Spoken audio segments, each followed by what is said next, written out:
This is a book review. One thing I do a lot of in this channel is talk about day-to-day routines that help me find a happy life.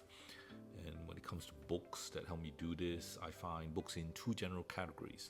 The majority of books is in the first category, which are ones that help me think and understand concepts, the things about life and happiness. Then the other category are books that help me do things and give me practical tips and guides. So the things that the authors and the research have found to work for some people or a lot of people. What I find frustrating is having books in these two categories. What am I supposed to do with them? What I mean is that once I have some understanding of life and happiness, how do I decide which one of the many practical steps that I can take, which ones I should take? So in this channel, I try to walk alongside you day by day, and I ask you to walk alongside me day by day so that we can work that out. So the past couple of days, having some time to read, I read this book called Designing Your Life by Bill Burnett and Dave Evans, and that seems to be very relevant. And I read the Kindle version. So I found this book useful in bridging that gap between understanding and action.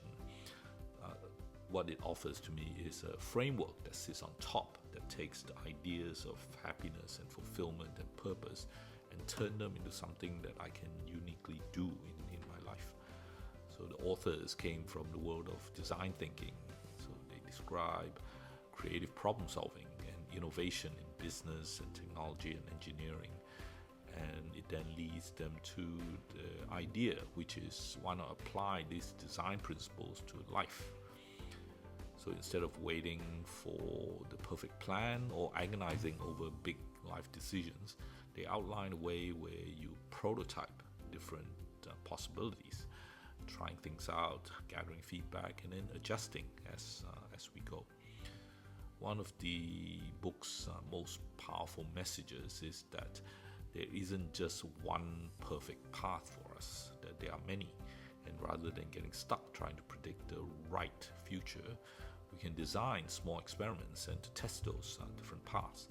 So for example, if we want to change careers, instead of quitting our jobs overnight, we can start by talking to people in the field that we're curious about, and maybe shadow somebody or take a course or do a side project.